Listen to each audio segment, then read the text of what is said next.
Hello, I'm Tom Booker, Senior Instructor. Thank you for joining me.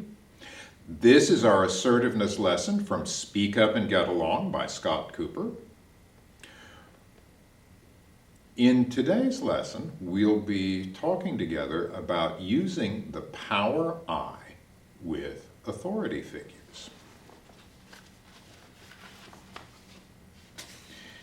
Now, it can be hard to use the power I with older kids or with adults. You might worry that they will get angry or make fun of you. You might think that they won't listen to you. They certainly won't listen to you if you don't say anything to them. You might even be afraid that they will hurt you.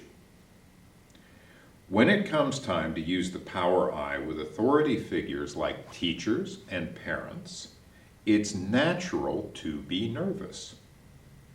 But remember that no matter who you are talking to, you have the right to be respected.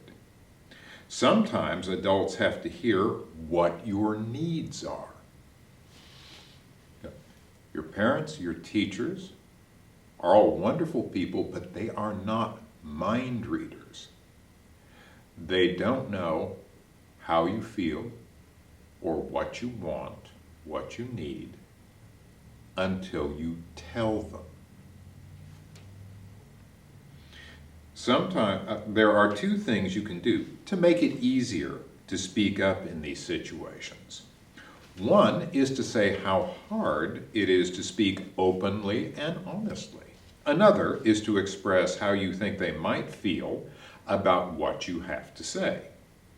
Now, some examples that can help you get started in this area. I hate to make a big deal, but I need to tell you that, whatever it may be.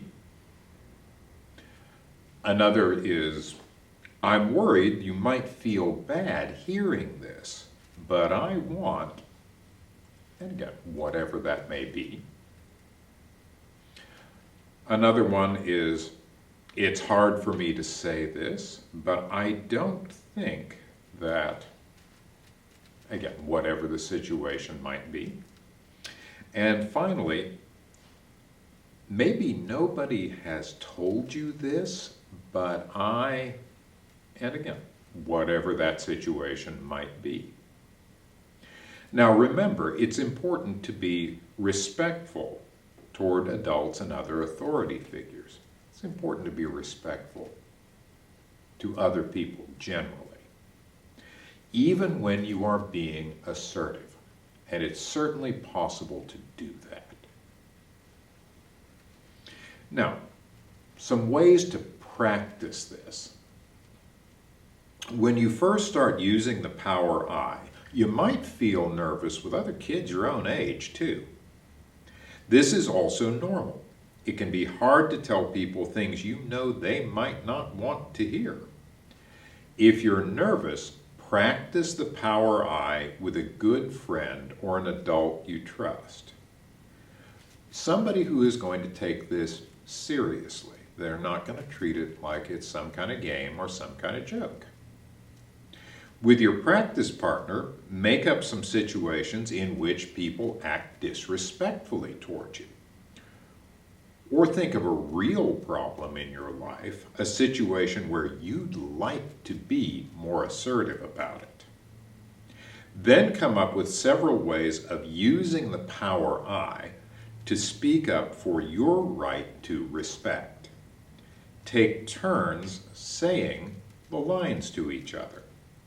With practice, the power I will become easier and easier, and telling others how you feel will begin to feel more natural. It does take some practice, like any other skill.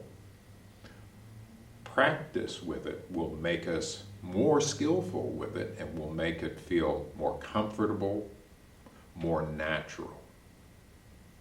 And it will make us more effective with it. Now, one last point about the power I, and something that we have touched on as we have talked about this tool. Be polite. This is very important. We're asking people to treat us with respect, and they deserve to be treated that way as well. We may be angry, frustrated, or upset, but being mean with them will not help us. The power I works best when we stay in control, use it in a courteous and respectful, but firm and direct way. Now, next time, we will be moving on to tool number 2, the no thanks. The no thanks is a tool we use to say no to people who try to pressure us into doing something we don't want to do. That will be next time. Thank you very much for joining me.